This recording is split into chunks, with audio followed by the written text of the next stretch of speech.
Bismillahirrahmanirrahim. Assalamualaikum warahmatullahi wabarakatuh. Alhamdulillahirabbil alamin. Wal 'aqibatu lil muttaqin wa la 'udwana illa 'alal zalimin. Asyhadu an la ilaha illallah wahdahu la syarikalah wa asyhadu anna Muhammadan abduhu wa rasuluh. Allahumma salli wa sallim wa barik ala sayyidina Muhammad wa ala alihi wa sahbihi ajma'in, wa ba'du. Qala al-musannifu rahimahullahu ta'ala wa nafa'ana Allahu bihi wa bi'ulumihi fid darain amin. Telah berkata Imam al-Allamah Syekh Abdul Qadir al-Jilani, semoga Allah Ta'ala merahmatinya dan kita mendapat manfaat serta barakah ilmunya. Wahai si bodoh, tidak cukup engkau sendiri tiada bertakwa. Lalu jika dikatakan kepadamu bertakwalah kepada Allah, engkau akan marah pula. Jika diingatkan dirimu dengan Allah, engkau dengar tetapi engkau tidak pedulikan. Kemudian jika ada orang yang mengingkari kelakuanmu itu, engkau akan marah kepadanya dan menyumpahnya. Daripada Amirul Mukminin Umar bin Al-Khattab radhiyallahu ta'ala anhu, bahawasanya dia telah berkata, siapa yang benar-benar bertakwa kepada Allah Ta'ala, dia tiada akan marah siapa yang mengingatkannya. Dan Allah Ta'ala telah berkata kepada setengah-setengah bicaranya, dahulu aku mencintai kamu kerana kamu mentaatiku. Maka apabila kamu menderhakaiku, aku pun membenci kamu. Allah Ta'ala mencintai kamu bukan kerana dia ada keperluan kepada kamu, bukan kerana rahmatnya kepada kamu. Tegasnya, dia mencintaimu kerana dirimu dan bukan kerana dirinya. Dia senang dengan ketaatanmu kepadanya kerana manfaatnya kembali kepada dirimu sendiri.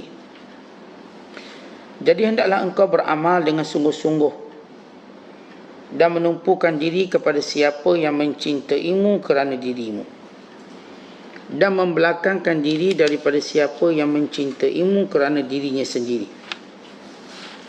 Orang mukmin itu akan melupakan segala-galanya kecuali kepada Tuannya semata-mata. Sebab itu dia akan memperolehi pendekatan Tuhan kepada dirinya dan hidup dalam keadaan begitu dengan dia.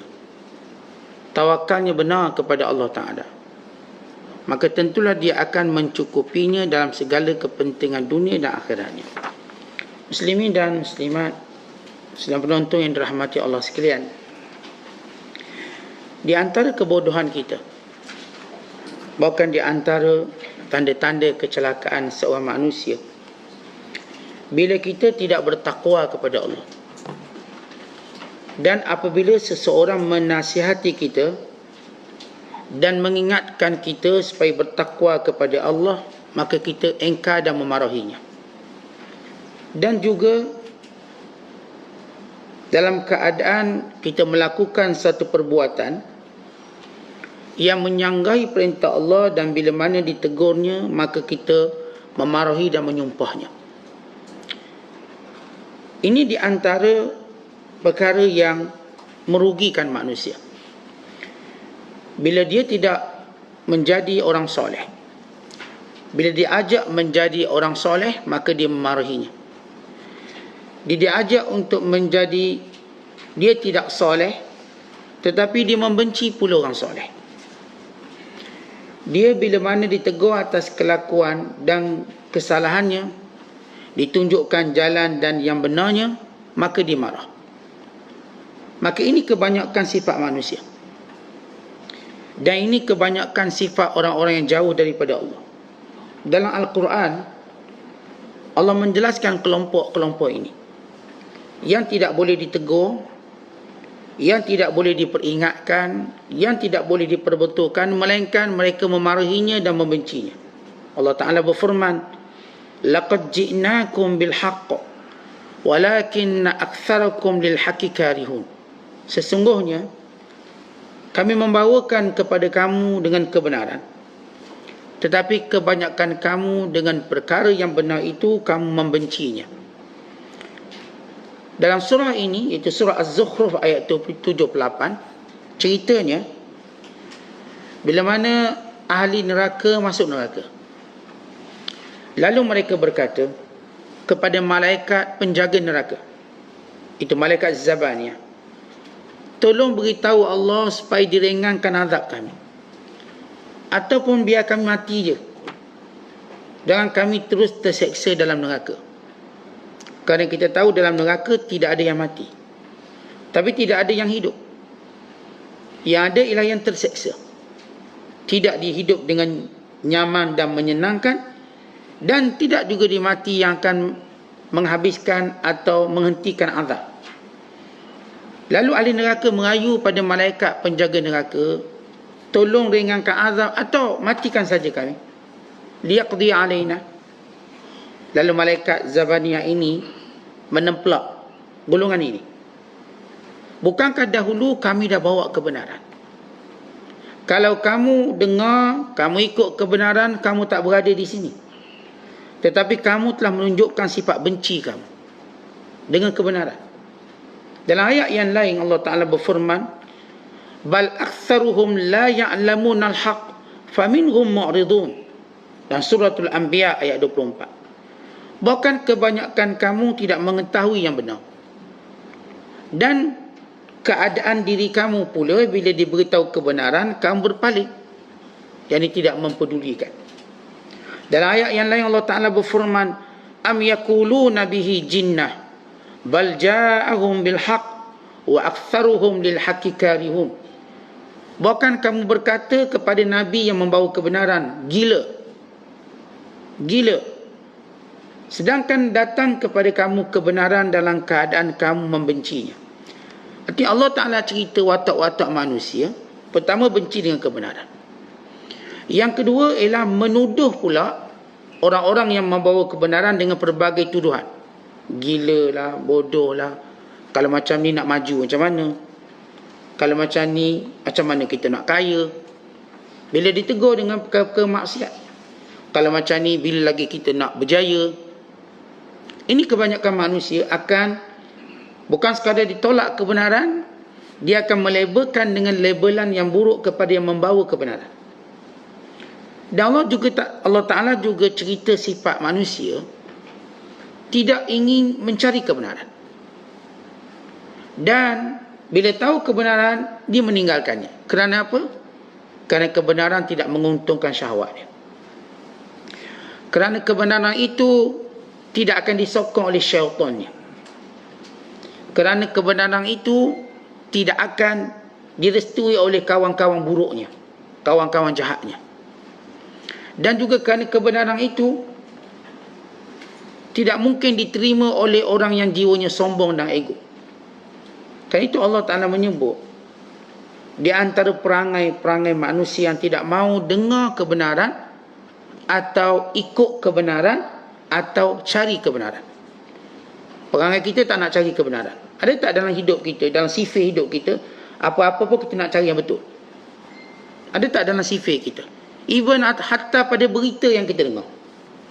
Kita dengar satu berita, ada tak keinginan kita nak cek berita ni betul atau salah? Kebanyakan manusia terima je. Dia kata malah penat-penat, terima je lah.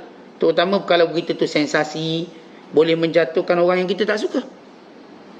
Atau memang kita tunggu-tunggu berita ini biar dia merugikan orang yang kita benci. Lalu kita kata ya, lalu dengan cepat kita sebarkan. Atau kerana kita nampak berita ini, kita macam ada kredit dia, sebab kita seperti orang pertama tahu.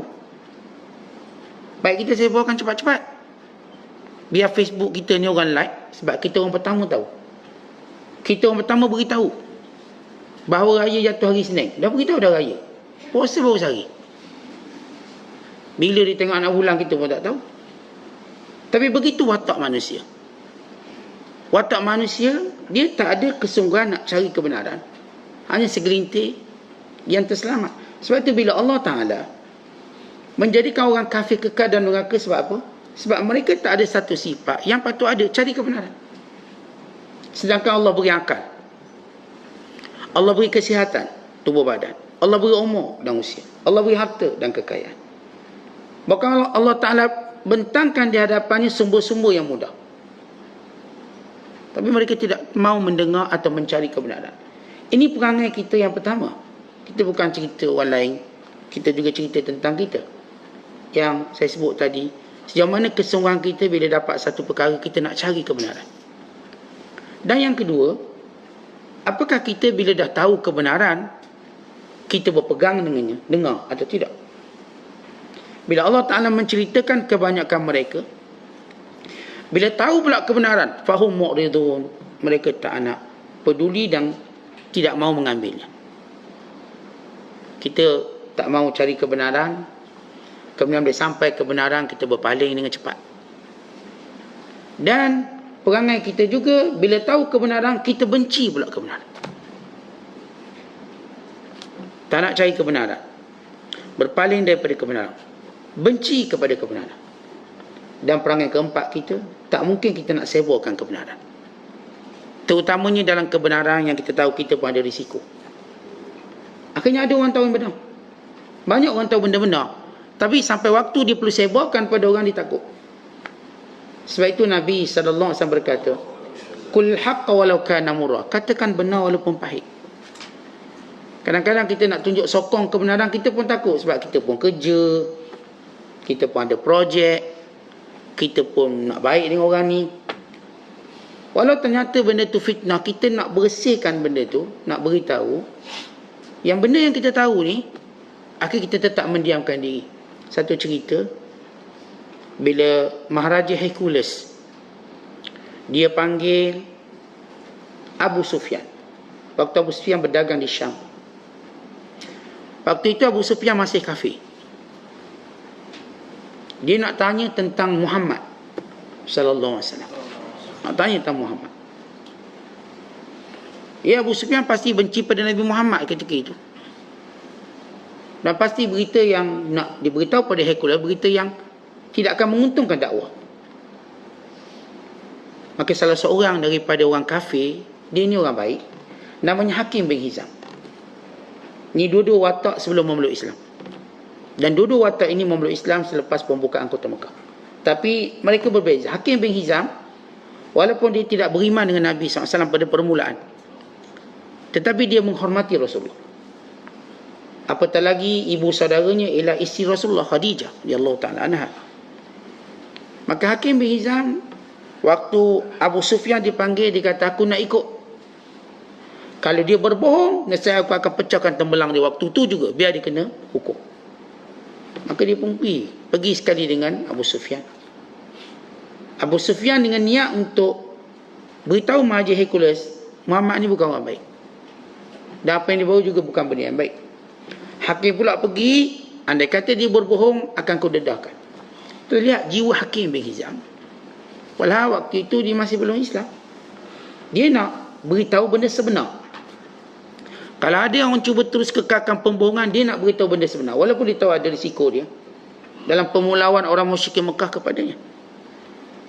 Oleh sebab itu kita mengambil, ataupun kita nak jadi orang-orang yang bila orang nasihat kepada kita, takutlah pada Allah, kita nak takut pada Allah.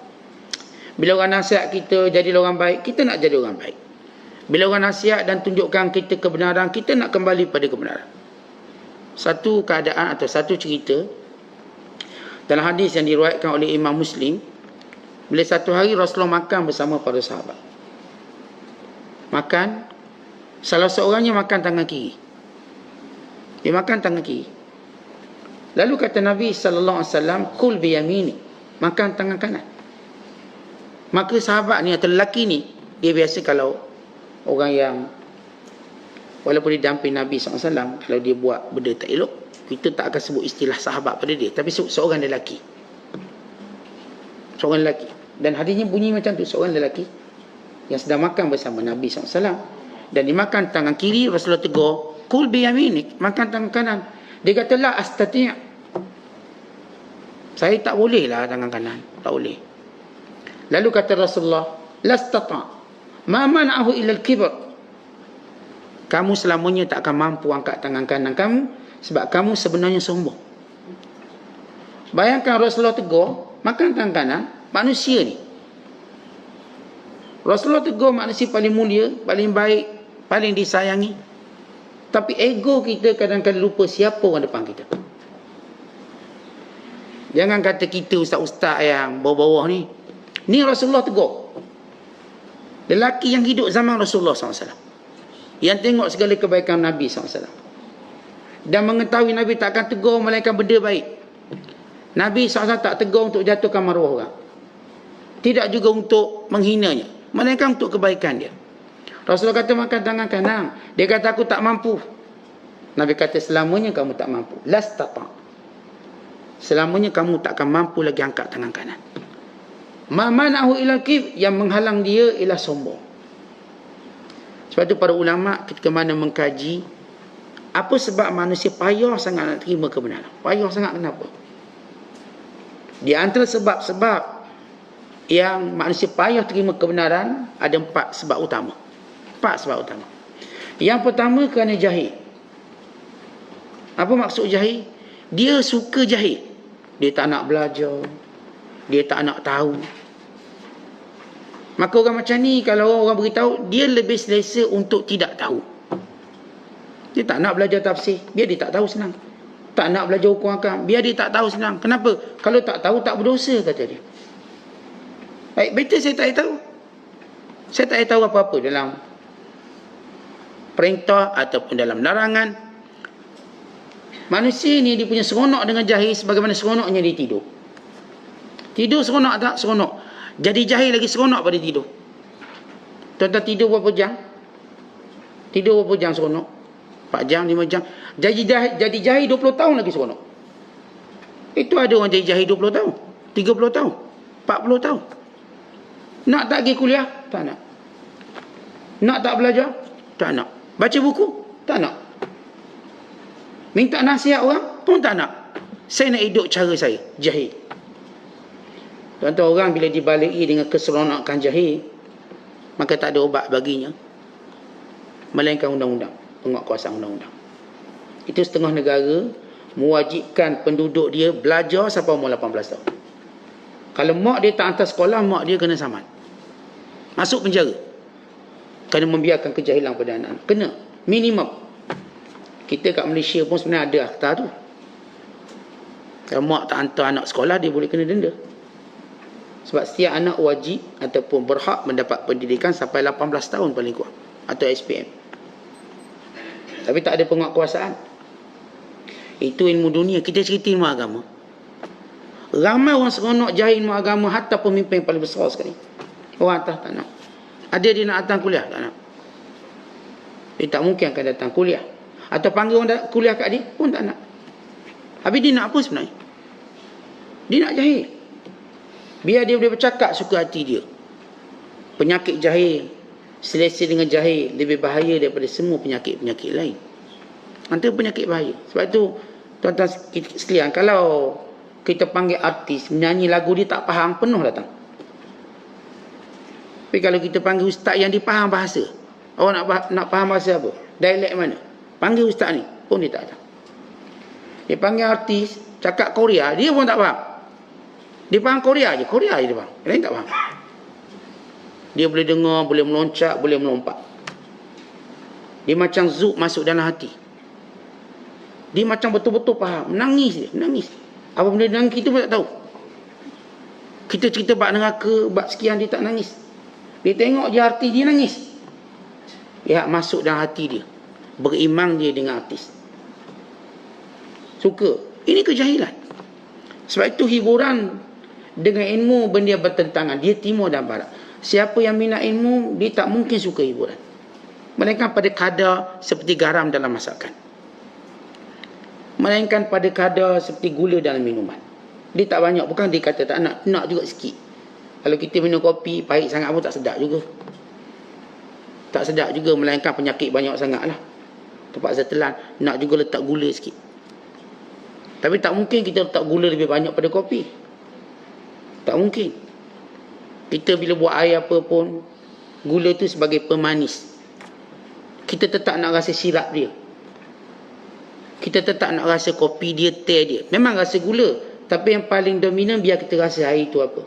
Kalau orang tanya pun kita tanya air apa tu. Kita tak akan sebut air gula. Kan? Air teh. Air kopi. Dia manis. Begitu hiburan dalam jiwa orang beriman. Ada. Kadang-kadang seperti gula. Kadang-kadang seperti garam. Ikut keadaan kita. Tetapi ada orang tak.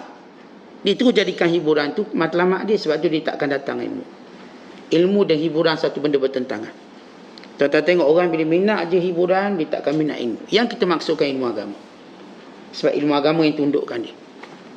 Bukan ilmu lain. Sebab dia minat ilmu, sebab dia PhD matematik, PhD geografi, PhD. Tak, itu bukan ilmunya. Kerana ilmu tu bukan ilmu kejiwaan. Ia ilmu harta, materialistik. Kita belajar semua ilmu lain, dia bersifat materialistik. Tak salah, silakan belajar. Ilmu tu tujuan kita nak dapat duit. Tuan-tuan belajar ilmu penerbangan. Nak buat apa? Untuk tujuan semayang ke? Bukan. Supaya saya gaji besar lah. Dan tak ada orang cela. Saya ambil ilmu engineering, arkitek. Apakah sebab nak suruh kuat iman? Bukan. Supaya gaji besar lah. Saya ambil degree, ambil master. Biar saya dapat jawatan tetap. Itu normal, tak ada orang marah. Tapi bila kita pergi je agama untuk apa? Saya nak baiki diri. Sebab itu arkitek datang belajar. Doktor datang belajar. Peguam datang belajar. Orang biasa datang belajar. Orang berkuasa datang belajar. Sebab masing-masing nak baiki diri. Syekh Abdul Qadir, dalam majlis dia ada semua orang. Ada menteri, ada raja, ada khalifah. Ada orang bawah, ada orang atas. Semua ada. Dan semua dipukul rata. Semua datang dengan jiwa kosong sehingga melupakan jawatannya. Akhirnya balik dengan keadaan mereka berubah. Begitu sifat jahil. Yang kedua, kata ulama, yang menjadikan seorang ni payah nak tegur sebab dia ada hasad. Hasad dengki. Sebab tu iblis tak boleh ditegur, dia dah hasad pada Adam. Tegur apa benda pun. Walau nyata salah, walau Allah perintah direct dengan dia, bukan melalui perantaraan, direct dia dapat perintah. Dia dengan direct engkau. Dia bukan engkau Allah kat bumi, kat langit. Dia engkau tempat paling mulia, tempat tidak pernah berlaku maksiat. Melainkan sekali oleh iblis. Di langit tak ada maksiat. Tapi iblis memecahkan tradisi itu. Melakukan maksiat di langit. Di bumi memang tempat maksiat. Bumi ni memang tempat banyak buat maksiat. Sebab itu di bumi menjadi hukuman kepada setiap manusia dan ujian. Tapi di langit tempat orang sujud. Namun iblis kerana hasad. Nak beritahu hasad ni, dia boleh melangkaui sempadan. Hatta pada tempat yang mulia, hasad boleh terjadi. Hasad ni, dia boleh tumbuh di semua tanah. Ia seperti rumput. Rumput kat mana pun boleh tumbuh. Walau tuan-tuan tak baja, tuan-tuan tak tanam, tuan-tuan tak siram, tahu-tahu rumput tumbuh. Kat mana pun. Ni tanah kita ni kering kontang. Tapi rumput tumbuh. Tanah betik mati. Tanah musangking jangan harap. Tapi rumput tak payah tanam. Bukan setiap hari kita potong dia terus naik. Kalau pokok durian kita potong tak naik-naik dah. Pokok buah ke pokok apa kita potong, dia tak akan naik. Tapi rumput tuan-tuan potong, dia naik. Dia naik. Dia tak pernah turun. Kita racung dia, dia ada balik. Tanya yang biasa racung rumput. Tanya yang biasa potong rumput. Dan orang potong rumput pun memang dia suruh rumput tu sentiasa naik. Tidak dia nak kerja apa. Naik. Rumput itu kata ulama' seperti dengki. Dia boleh tumbuh di mana-mana. Tuan-tuan baik pun tuan-tuan ada dengki. Jangan kata orang yang memang dah rosak tu. Kita ni bagus masjid, surau. Dengki juga orang sebelah. Orang sebelah je kita dengki. Tak jauh. Kita sama orang agamawan pun ustaz-ustaz. Dengki juga. Walaupun kita tahu bahaya dengki. Dia datang. Dia tumbuh. Siapa yang tak ada dengki melainkan orang Allah Ta'ala pelihara. Tapi satu mujahadah kita. Tuan-tuan tengok secara jujur kita. Jujurlah, tak payah. Jujur dengan kita bukan suruh tulis dalam Facebook. Saya dengki juga. Jangan. Secara jujur dalam hidup kita, ada tak orang yang tuan-tuan dengki? Masalah kita lepas tu buat sesuatu buruk atau tidak, itu hal kedua. Tapi perasaan tu ada. Dengki dia naik pangkat dulu pada saya. Patut saya. Saya ni senior. Perasaan hasad itu mungkin ada. Ada sesuatu yang tak kena. Satu ketika, Umar Al-Khattab radhiyallahu ta'ala anhu bila dia bermusyawarah dengan ahli Badar, dia buat masuk sekali Abdullah bin Abbas. Abdullah bin Abbas ni budak kecil, orang muda. Waktu mana Rasulullah wafat, usianya lebih kurang 12 tahun.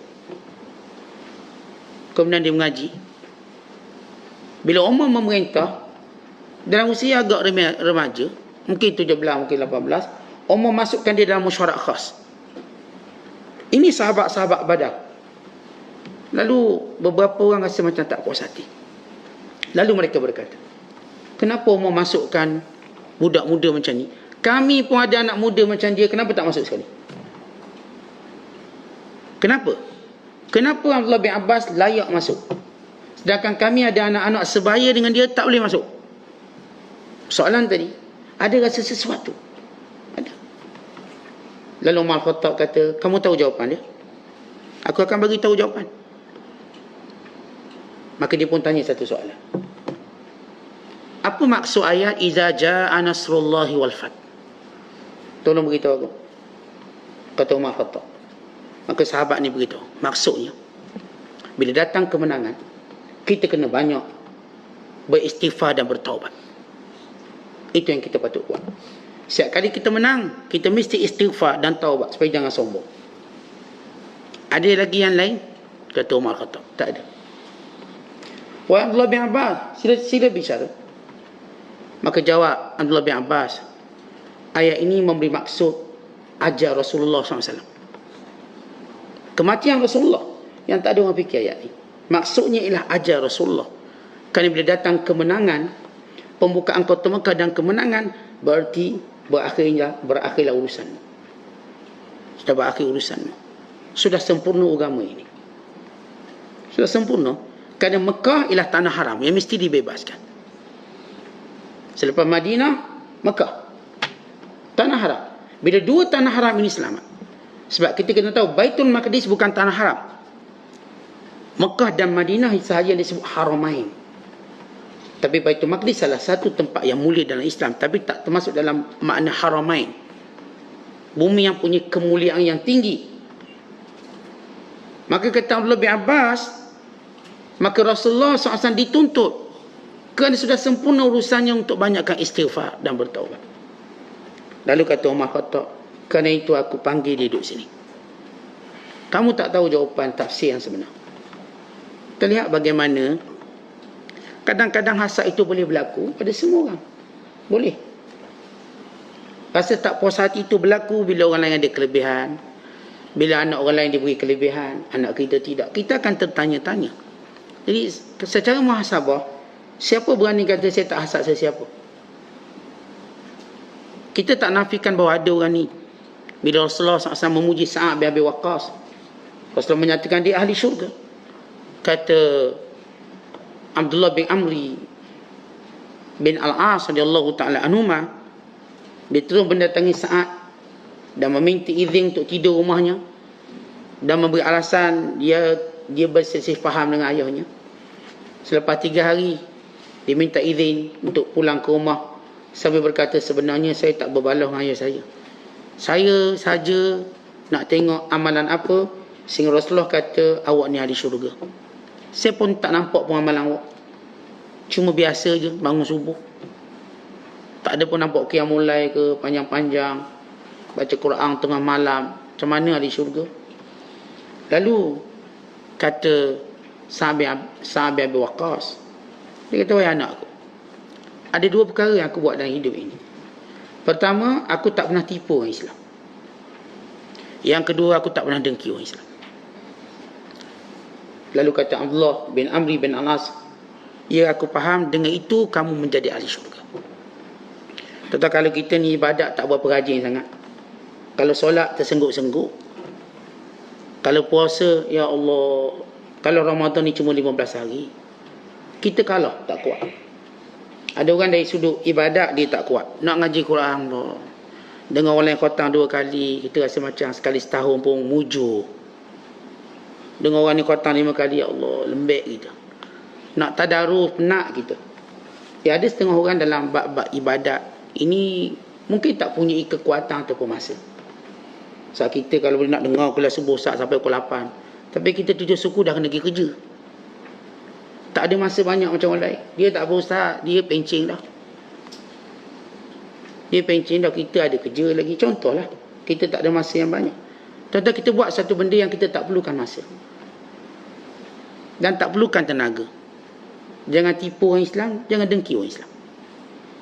Kat mana-mana pun kita boleh buat. Bila kita lihat ada orang lebih pada kita, tak payah dengki. Itu rezeki dia.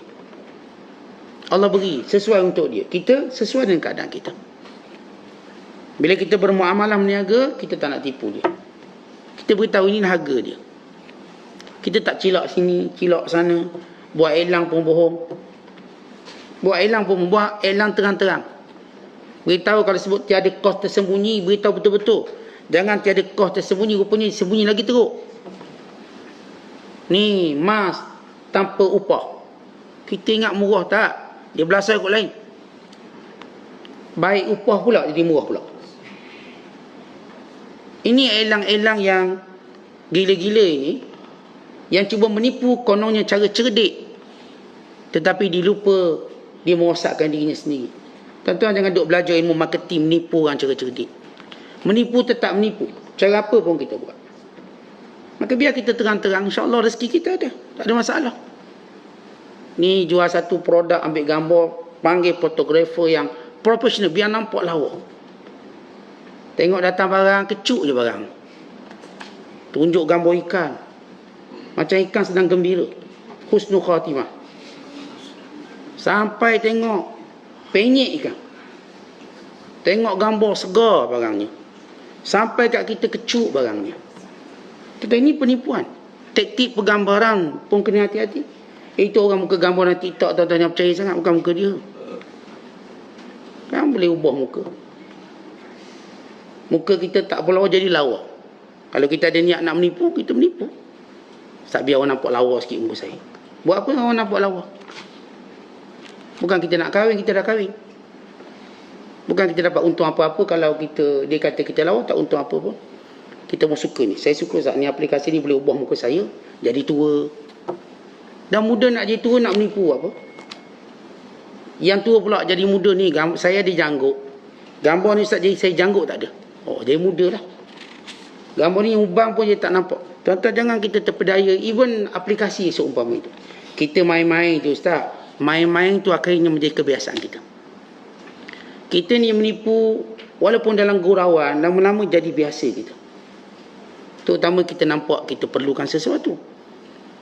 Ini main sebab tu bila ada aplikasi yang saya kata boleh ubah muka macam-macam. Yang tak ada misai boleh jadi ada misai. Yang tak ada janggut ada janggut. Yang ada janggut tak ada janggut. Yang hitam boleh jadi putih. Yang putih boleh jadi bersinar macam ahli syurga. Zahir begitu kita tertipu. Realiti yang kita lalui dalam hidup. Tentang manusia, bila mana syahwatnya mula menjadi raja, maka penipuannya menjadi biasa. Tapi manusia bila mana imannya yang menjadi raja, maka kebenaranlah menjadi kebiasaannya. Walau dia bergurau. Dia bergurau pun dia cakap betul. Sehingga orang dengan mudah tahu dia memang cakap betul. Dia punya gurau tapi tak lama dia buat tu. Sebab guraunya betul. Kita nanti nak buka projek ni, tahu je dia betul dia nak buka projek. Tiba betul dia buka. Nanti saya nak buat itu, nak buat ini. Kita ingat dia main-main, dia buat. Nampak macam gurauan sebab dia orang betul. Ada orang serius muka dia. Kata nak buat, tak buat-buat, rupanya dia bohong. Oleh sebab itu kita kena biasakan diri kita untuk benar. Jadi penyakit hasad punca kita tak terima kebenaran. Yang ketiga kata ulama, ialah kerana kawan yang jahat. As-suhbatus sayyi'ah. Kita tak akan terima kebenaran dengan mudah. Dalam Quran cerita, waktu penyesalan seorang yang berkata, ya wail, waktu dia berkata, ya laitani, ya wailaha laitani lam attakhidh fulanan khalila. Laqad adallani 'anil dzikr ba'da ija'ani. Aduhai celakanya kalau aku tak jadikan dia kawan aku. Dialah yang menyesatkan aku sesudah aku dapat petunjuk. Artinya as-suhbatu sayyi'ah, punca seorang tu tak akan terima kebenaran. Dia dengar nasihat orang betul dah, kawan dia kata, bukan percaya sangat tu, tak percaya tu. Akhirnya dia pun dengar kawan dia. Tentang mana orang lebih percaya pada kawan dia. berbanding dengan guru dia. Yang percaya dengan kawannya berbanding dengan perintah Allah itu sendiri. Manusia ni tuan-tuan cenderung dia lebih percaya kawan dia. Andai kata dia ni khilaf untuk guru dia, katakan gaduh untuk guru, dia percaya kawan dia. Kalau dia untuk guru tu sebenarnya tak betul begini-begini, dia percaya kawan dia. Dia tak akan percaya pada guru dia. Itulah penyakit kita. Penyakit ini yang menjadikan kelompok munafik berkembang kerana mereka percaya kawan, mereka tak percaya Rasulullah. Abdullah bin Ubay bin Salul sentiasa racun dia, sehingga membentuk golongan munafik dalam kelompok di bumi Madinah yang mulia di hadapan Rasulullah. Bayangkan Rasulullah duduk depan, ni geng-geng munafik ni, dia boleh bergabung untuk membohongi Rasulullah. Padahal orang munafik ni pun dengar ceramah Rasulullah. Tak balik, Abdullah bin Ubay bin Salul basah, brainwash balik. Itu Muhammad cakap tu bukan betul sangat sebenarnya. Dia begini. Akhirnya orang ni kekal munafik. Aneh. Tuan-tuan, ini bukan kita kata yang duduk jauh-jauh, duduk depan Rasulullah SAW. Rasulullah mengenali bahawa dalam tempat Nabi ceramah atau kuliah ada orang munafik. Nabi tahu. Tapi Rasulullah terus bercakap, mudah-mudahan mereka insaf. Mudah-mudahan. Tapi tidak semudah itu bila orang ada kawan jahat. Sebab itu saya katakan, ramai para ulama waktu mana mereka mengarang atau menyebut tentang taubat, syarat wajib bagi taubat, untuk sempurna taubat, mesti tinggal kawan jahat. Mesti. Sampai kita kembali kuat, baru boleh ambil balik kawan tu untuk kita insafkan dia. Sebab tak ramai orang berjaya mengalahkan kawan dia. Tak ramai. Tapi ramai orang berjaya mengalahkan tok guru dia. Ramai. Ramai orang boleh tinggal tok guru dia, tapi tak ramai orang boleh tinggal kawan dia. Ramai. Itu penyakit kita. Sebab tu akhirat kelak Allah cerita kawan. Kawan-kawan. Al-akhillau yawma idzin ba'duhum li ba'din aduun illal muttaqin. Kawan-kawan di dunia, kekasih-kekasih di dunia, mereka berkawan dalam nilai macam mencintai antara satu sama lain. Akan menjadi musuh akhirat kelak melainkan orang bertakwa. Contoh kalau kita jumpa kawan, ajak kita buat baik, okey. Dan ajak tunjuk kita kebenaran, maka okey. Tapi ni kawan yang menjauhkan kita pada kebenaran. Dia jauhkan kita daripada sumber ilmu. Kawan kita ni, dia tak boleh berilmu macam tok guru kita, tapi kita percaya dia juga. Kita percaya, itu penyakit. Padahal kita patutnya percaya yang boleh beri sumber ilmu pada kita lebih. Tapi yang menjadikan manusia tolak kebenaran, jauh kebenaran, dia ada kawan. Member dia kalau minat kuliah, okey. Kalau member tak minat, dia pun hancur, habis. Sebab itu Rasulullah cerita tentang 3 lelaki yang berjalan masuk majlis ilmu Rasulullah sallallahu alaihi wasallam. Yang seorang duduk di hadapan Rasulullah, duduk. Yang kedua duduk belakang, yang ketiga tak peduli, lagi cabut. Selepas selesai Rasulullah kata, maukah aku ceritakan tentang 3 lelaki yang datang kemudian tu? Kita cerita untuk pengajaran. Aku nak cerita tentang 3 lelaki yang datang kemudian. Yang pertama memang dia nak ilmu, dia nak kebaikan, maka Allah beri kebaikan. Yang kedua kerana malu, tengok kawan dia duduk malu, maka Allah malu pada dia. Dan yang ketiga tak peduli, maka Allah pun tak peduli dia. Kita lihat kawan mana kita. Kita ada kawan-kawan yang saya katakan dia mungkin tak pernah peduli kebaikan. Bahkan dia tarik kita sikit demi sikit untuk kita jauhi kebaikan. Dan inilah punca kita menolak kebenaran. Akhirnya kita tolak kebenaran. Ni tok guru cerita dalil itu, dalil ni tak percaya, kawan dia juga percaya. Mak dia duk bercakap sekian-sekian, tak percaya mak dia, kawan dia juga percaya. Tapi bila susah, minta tolong mak dia, minta tolong ayah dia. Tapi ini penyakit manusia, sehingga kita bila berada pada satu zaman, kawan lebih kita percaya daripada segala-galanya, semua. Sebab itu disebut dalam hadis, al-mar'u ala dini khalili falyanzur man yukhalil. Agama seorang itu mengikut kawan dia, maka tengok siapa kawan dia. Sampai nak nilai agama seseorang, tengok kawan dia siapa. Kalau kawan dia macam ni, itulah agama dia. Kita tak perlu tanya dia perangai dia macam mana, just tanya siapa kawan dia. Anak-anak kita tak perlu dengar dia cakap apa, tengok siapa kawan dia, maka kita tahu siapa anak-anak kita. Kalau kita tanya dia, dia tak ngaku, isap okok, tak isap.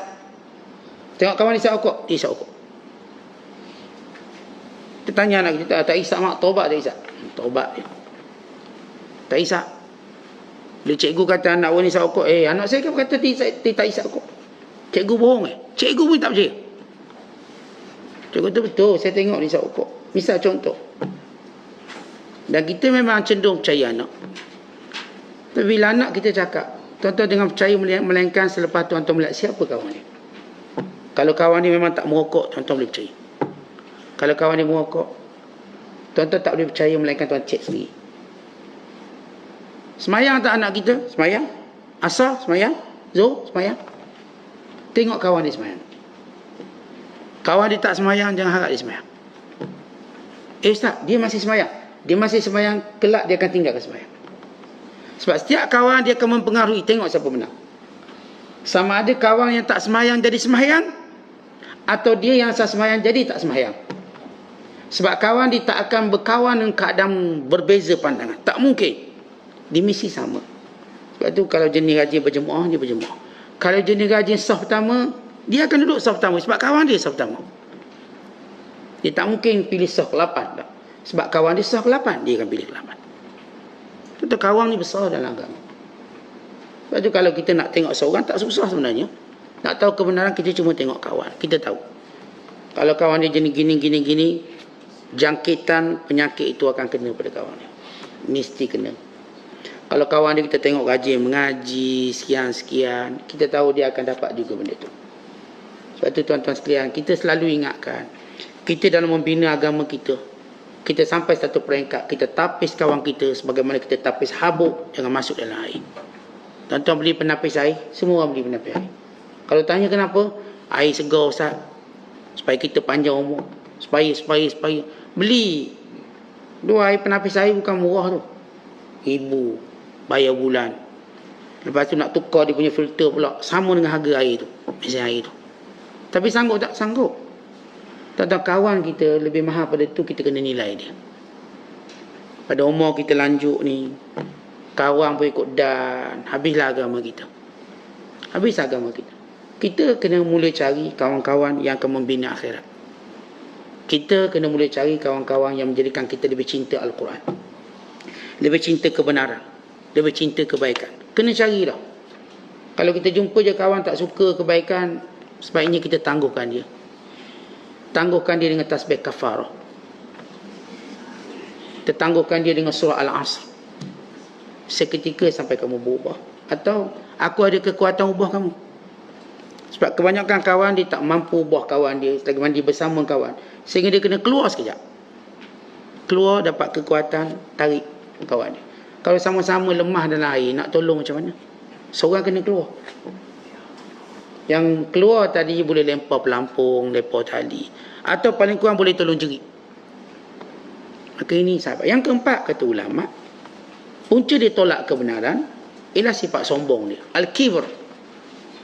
Jahil, hasad, kawan yang jahat dan sifat sombong itu sendiri. Al-kibr. Wa idza qila lahu ittaqillah akhazatul izzatu fahasbuhu jahannam wa bi'sal mihad. Bila dikatakan kepada mereka, dikatakan kepadanya, takutlah pada Allah, dia makin sombong. Maka cukuplah tempatnya dalam neraka Jahannam, seburuk-buruk tempat. Bila kita sebut takutlah pada Allah, aku suka akulah, kubur asing-asing. Suka akulah, syurga aku, neraka aku. Bila dia beritahu, dia tidak mahu untuk mendengarnya. Tentang kita dalam sejarah Islam, bagaimana hebatnya kita ditarbiah untuk terima kebenaran, terima kebaikan, terima nasihat. Hatta daripada orang yang mungkin bawah pada kita. Imam Abu Hanifah, dia kata aku pernah ditegur dengan 6 persoalan oleh seorang tukang gunting. Seorang tukang gunting, dia tegur aku di Mina atas kesalahan aku buat. Lalu kata Imam Abu Hanifah, waktu aku menunaikan ibadat haji dekat Mina, sesudah aku melontar jamrah Aqabah, maka nak tahlul. Dan aku cari siapa yang boleh botakkan kepala aku. Kita lagi tak botak, lagi tak potong rambut, kita masih dalam ihram. Kita masih berada dalam larangan. Sama ada tahlul pertama atau tahlul kedua, kekal ada larangan. Dia kebiasaannya, Bila mana kita buat haji, lepas wukuf di Arafah, kemudian kita akan bergerak ke Muzdalifah, kemudian kita akan ke Mina pada malam raya ataupun pagi raya, pada waktu duha kita akan melontar jamrah Aqabah, menandakan tahallul pertama kita. Maksudnya kita dah bebas buka ihram, melainkan tidak boleh bersetubuh. Sebab itu tahallul pertama kita buat. Ghalibnya, kebiasaannya begitu cara tahallul. Walaupun ada orang buat kaedah yang kedua. Kaedah yang kedua, mereka tidak pergi melontar, mereka terus ke Mekah, mereka tawaf, mereka sa'i dan mereka tahallul. Dia ada dua kaedah dia. Dia dua-dua ni kami buat semua. Dua-dua ni saya buat. Tengok peluang dan kelangsungan. Ada waktu saya nampak ke Mekah, saya akan ke Mekah. Ada waktu saya ke Mina, lebih mudah saya akan ke Mina. Maka bila Abu Hanifah dia nak tahallul, dia nak cari orang yang cukur rambut dia, dia pun jumpa. Dia kata, become tahlik. Berapa upah bila kamu nak cukur kepala aku? Lalu kata tukang gunting, anta mazilta fi nusuk, fa nusuk la yusharak fiha. Kata tukang gunting ni, kamu ni kan dalam ibadat lagi, maka jangan, bila benda ibadat jangan ditanya harga. Sebab mencukur kepala itu adalah ibadat, kamu tak ditanya harga. Nasihat tukang gunting, dia pun diam. Bila Abu Hanifah diam, maka Abu Hanifah radhiyallahu ta'ala anhu pun duduklah. Bila duduk, dia tak duduk ngadap kiblat, munharifan anil kiblat. Lalu kata tukang gunting, hawil wajhaka ilal kiblat. Dia kata, hei orang muda, ngadap kiblat. Sebab selagi mana apapun bila kita buat ibadat, menghadap kiblat itu lebih afdal. Lebih afdal. Tuan-tuan buat, tuan-tuan ngaji Quran, biar menghadap kiblat. Allah Ta'ala melainkan pada keadaan memang tidak disyariatkan menghadap kiblat kerana keutamaan yang lain. Umpama saya ceramah, maka saya tak payah menghadap kiblat. Tuan-tuan kena menghadap kiblat. Kalau saya pun menghadap kiblat, siapa nak ceramah? Khatib, waktu dia bagi khutbah, dia tak perlu menghadap kiblat. Dan bila dia berdoa pun dia tak perlu menghadap kiblat, sebab dia dalam muwajahan dengan kita. Tapi kita ni menghadap kiblat. Itu beza. Khatib tak perlu paling menghadap kiblat sebab nak doa, tidak perlu. Jadi kata tukang gunting tadi, menghadap kiblat, kamu kan masih dalam ibadat. Kemudian Imam Abu Hanifah hulur kepalanya belah kiri. Lalu kata tukang gunting, adril yamin, kanan dulu. Kita nak start cukur ni, biar kanan dulu. Sebab semua pun benda baik, buat kanan dulu, bukan kiri dulu. Lalu Abu Hanifah pun diam. Makin dia diam, dah 3 kali kena tegur, diam. Lihat di sebalik dia imam, dia tak meradang. Dia tak tanya, awak ni berapa degree? Universiti mana belajar? Tak, dia diam. Sebab itu kebenaran. Maka bila Abu Hanifah diam, lalu tukang gunting kata, kenapa diam? Takbir. Kamu kan masih dalam ihram. Takbir, zikir. Sebab bila kita dalam ihram, memang dituntut zikir lagi. Belum tamat. Belum boleh call, belum boleh jawab mesej-mesej. Jangan. Kan nak sempurna ibadat. Zikir lagi. Lalu dia pun berzikir. Dan bila sudah dia berzikir, dia pun bangun nak lari. Lalu kata tukang gunting, nak ke mana tu? Apa benda pula? Ni rambut ni tanam. Kamu tanam sendiri. Ini zaman dulu lah. Zaman sekarang kita ambil nak tanam pula, tak ada tempat. Ambil tanam. Kemudian sebelum kamu bersurai, sebelum kamu meninggalkan tempat ini, solat 2 rakaat. Solat 2 rakaat, tanda syukur kamu pada Allah. Lalu kata Abu Hanifah, yang kamu tegur aku ni daripada mana kamu dapat? Kamu belajar dengan siapa? Bukan maksud mencela. Dia hairan. Siapa gurumu? Maka jawab tukang gunting, guruku ialah Atha' bin Abi Rabah. Atha', guru besar yang hebat. Anak murid pada Ibn Abbas. Satu-satu yang diizinkan memberi fatwa di kota Mekah. Atha' bin Abi Rabah. Seorang ulama yang terkumpul padanya belasan kecacatan. Tetapi Allah angkat dia sehingga lupa kecacatan dek kerana ilmu dia. Dengan tempang kaki hitamnya, rambutnya kerinting, mulut besarnya. Dia orang Afrika. Gambaran buruk semua ada pada dia. Tetapi dengan ilmu, Allah Ta'ala mengangkat semua benda itu. Sehingga semua yang belajar di hadapan dia ialah orang-orang hebat-hebat, kalangan ulama. Tetapi tengok kisah Abu Hanifah. Dia punya bagus dia, walaupun dia dah imam, dia tidak menolak kebenaran. Sebab itu kita kalaupun tak boleh jadi macam Imam Abu Hanifah, tak bolehlah macam dia, tak sampai level. Paling kurang kalau orang beritahu benda yang baik, diamlah. Tak payah lawan-lawan, diam. Orang beritahu benda baik, orang komen kita benda baik, kita terima. Walaupun kita taklah tunjuk, oh terima kasihlah kerana tolong nasihat saya, tak terkeluar ayat tu. Tapi paling kurang kita diam. Jangan tunjuk sombong. Bila ditegur benda baik, benda baik. Kan itu ini hakikat orang beriman. Orang-orang beriman, siapa pun yang benar-benar bertakwa pada Allah, kata Umar Al-Khattab, dia tak akan marah siapa pun yang ingatkan dia atau nasihatnya. Tak akan. Kemudian Syekh Abdul Qadir menyebut tentang cinta kepada Allah.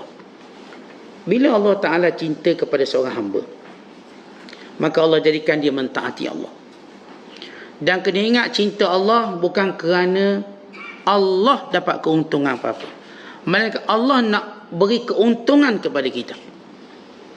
Tetapi kalau kita ambil contoh, walaupun dia agak jauh contoh ni, tapi sekadar untuk memberi takribul faham, kepahaman yang memberi sedikit faham. Tetapi kalau mak kita ambil periksa, mak kita bersungguh-sungguh cari guru tuition, bayar tuition. Lepas tu mak kita solat ajak, mak kita puasa sunat, mak kita yang demam sebab anak nak periksa. Yang nak periksanya ialah anak dia. Anak dia buat lebih kurang, mak dia bersungguh cari guru tuition terbaik, bayar, puasa sunat. Sehingga ada seorang ibu call saya, beritahu, ustaz, ni anak saya nak ambil UPSA, saya nak puasa setiap hari ustaz, ada tak doa-doa untuk saya baca? Baikkan anak dia periksa, katakan 2 minggu lah periksa atau seminggu periksa, seminggu dia nak puasa sunat. Sayangnya mak, sayang. Anak tak bersungguh. Bila keluar keputusan, mak dia berdebar. Macam mak dia pula berdebar. Anak dia relax. Mak dia pasal pergi ambil keputusan, nantilah mak ngantuk nak tidur ni. Mak ni berdebar, semalam tak tidur sebab tahu keputusan. Bila dapat 5A penuh lah, mak dia gembira, anak dia relax. Kita pun tak tahu siapa ambil periksa tu ni. Yang demamnya, yang berkorbannya, yang semuanya, sebab mak ni sayang. Kalau macam ni orang sayang kita bukan kerana dia, tapi kerana kita, kita patut cari orang macam gini. Biar kita ada mak macam gini ramai sikit. Kerana dia betul-betul sayang kita.